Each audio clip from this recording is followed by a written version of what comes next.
Hello and welcome to Agenda from Bengaluru. Bengaluru, that big, thirsty city, more than 10 million people needing a lot of water. So where is that water coming from? Do we have enough? And are all those doomsday predictions about the city dying, the city being unlivable in a few years' time, are those predictions likely to come true? Joining us to discuss this vital issue of water, Mr. Tushar Girina, Chairman of the BWSSB, and also many concerned citizens who are very knowledgeable in their own fields talking about this issue of water. Mr. Girina, let me come to you first. Yeah. This city has grown so enormously, more than 10 million.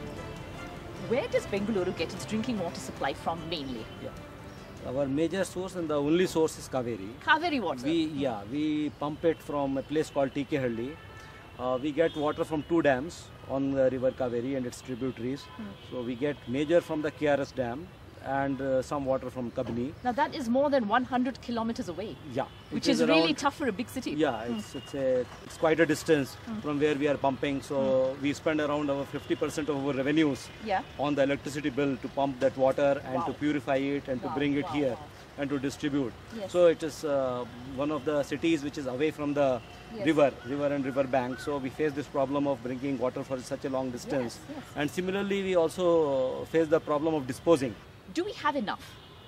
Right now we have enough, but how much water we provide will not be sufficient for a growing city. So it is at this point of time we may say that we are in a comfortable position, but we are also expanding. Right now we cover, BWSSB covered 2/3 of the BBMP area. Yes. 1/3 is still not covered. Yeah. We are planning to cover it in the next 2 years. We have just started our work and we are trying to save water to provide water to them. Within the same allotment of the water which we are having from river Kaveri, we are trying to provide that water to 110 more erstwhile villages.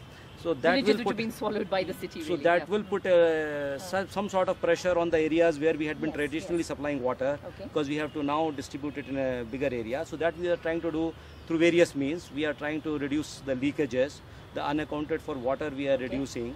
Various experiments and measures we have taken, which is saving right now 100 mld of water. Now, you're saying right now we have enough, but there have been predictions that the city cannot last the way it's consuming water, the way it is now.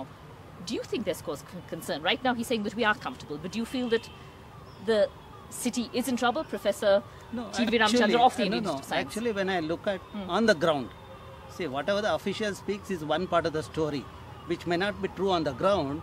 See, I have visited the places like Vartur, Bengaluru.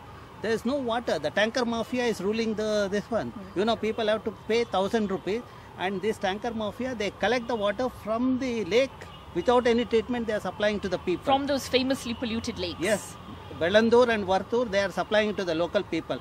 I do not know from where the Kaveri can give so much water to the Bengalurians. There is a tribunal, there is a limit on that, and we cannot cross. And for your information, this year we had a 29% low rainfall.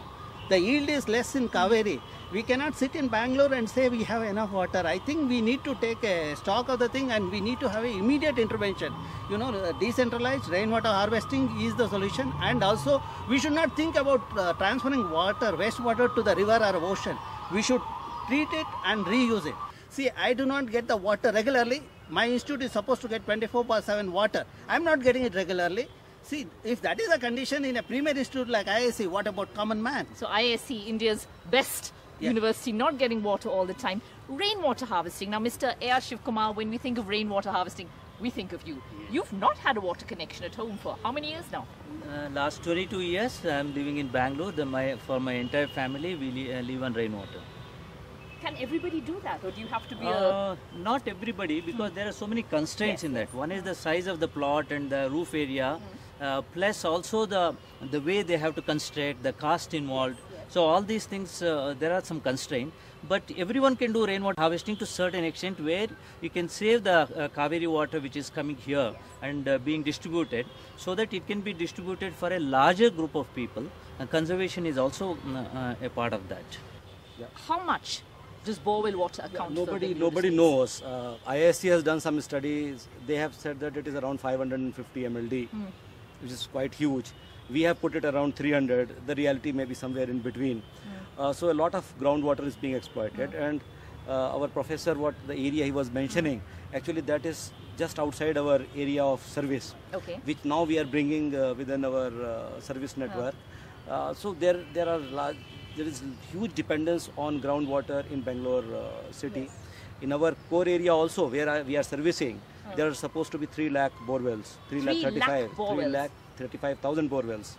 And 70 in is this, in two-thirds area, in the two-third area, Bengaluru. 575 square kilometer. Whereas the Bangalore is 800 square kilometer. I am right now servicing in 575.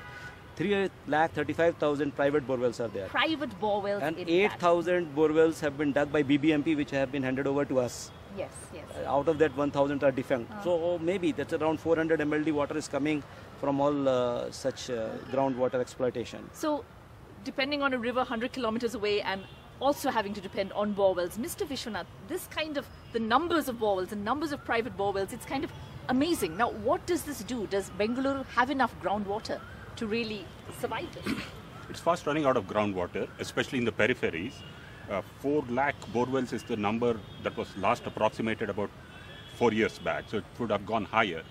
In the periphery, the borewell depths have gone to 1,800 feet. 1,800. Yeah, we're actually below the Kaveri River insofar as the borewell depth goes. But in the city center, paradoxically, the groundwater table is coming up thanks to the supply of the BWSSB, thanks to leaking pipes, and thanks to the dependency of the people only on Kaveri water. You actually get water at 20 feet. At 20 feet in the center of the city? Yes, in many places open wells have water. If we are wise about it, if we recharge those open wells with rainwater, as Shiv Kumar is doing, we should be able to increase the aquifer levels in many places in the city and integrate it with the city supply. Let me make it clear. When I am saying that the water is sufficient, it is just that we are in a position to manage the water. I mean, with the current supply, we are just about managing the requirement of people. Mr. Leo Saldana, Mr. Vishwanath was talking about how on the periphery the water table is dropping down, groundwater level. Bengaluru was a city of lakes. Now, you've done a lot of work with lakes. Are you happy with the progress now? We've had the NGT telling the Karnataka government to clean up its act, to clean up its lakes. What is the situation of Bengaluru's lakes now? How many were there and how many are there now? Well, the question is not how many were there and how many are there. What are we doing with the ones we have? We have contaminated all of them. All of them. And the real problem for that is that Bangalore does not have a water policy.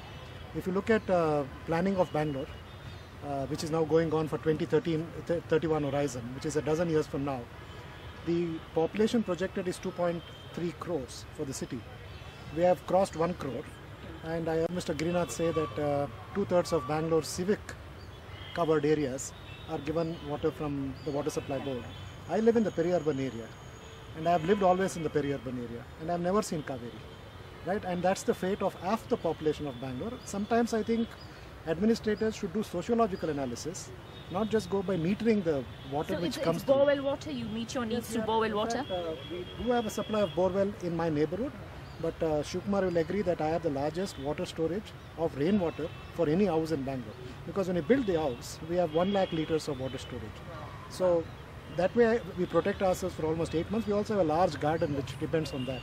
But that's not the point. The point is that anybody can do that. If you plan into your the way you build your house, the fact that the government does not have a policy for planning Bangalore with water in mind. Water is a limiting factor. You are 100 kilometers away from the city. We are stealing water from the farmers, and our best export is sewage to Tamil Nadu. Let me say that. It literally is true. If you go to Bayarmangla, it is full of sewage. If you go past Bayarmangla to the Varkavati Valley, you will see in Metro Dam a great accumulation of our sewage which is there. And I feel very sad that Karnataka's best export to Tamil Nadu is sewage. Right? And it will become a big issue. I do remember Ms. Jayalalitha having raised it about a year ago. But then the question is, we are damaging the upstream as well as the downstream. This is not how a metropolis should develop. This is poaching into other people's waters. Plus, we are also extracting away, like, the groundwater table which is falling. And what Vishwanath was saying is that we are actually trying to take away the security of the future. We have here representatives of a school here, Ms. Ali Rani, a teacher, and also Pawana, a student. Your school has actually done a study on the water from, which lake was this? It's around Vartur Lake. We have, like she as well as her brother, they have taken the samples from borewells from in around Vartur Lake. and collected the water sample, gone to CES lab and tested. I think she will be telling about the result of it. What did you find about the water? We hear our grandparents and parents telling about the stories of legendary Vartur Lake, but now it is not true, because we have, when we remember, it is polluted from then on. So we wanted to know how is it impacting the borewells around the lake. So how is the polluted lake impacting on the quality of water around the lake. So we took samples, water samples from around 1 kilometer and 0.5 kilometer radius, and we have tested for it, and we found that various parameters were above the permissible limit, especially the nitrates. Especially the nitrates and phosphates were above the permissible limit, and the same water is being used for agriculture, and the borewells have gone below 1800, 1500, and people are using it using it for drinking purpose. Another very important thing that we found is that in Vartur, the kidney failure cases are maximum, we find. See, it can be of the nitrates or anything like that, it can be off. And then we don't have water, especially a common like me, we buy water. We don't have water. I don't know. Servers telling about, servers telling about 110 villages are going to get water. I really don't know from where we are going to get water. You mentioned phosphates. Now the phosphates really are the ones that are responsible for all that famous frothy white. The frothing is because of the phosphate-based detergent. We have done the analysis of that froth also. The phosphate constitutes the major component. It is not, bacteria is also there. You know, filamentous bacteria grows because phosphorus is there. Yes. So in the countries like US, Canada, you know, with the frothing episode, they put a ban on the phosphate-based detergent. In our country, still, you know, we have to wake up.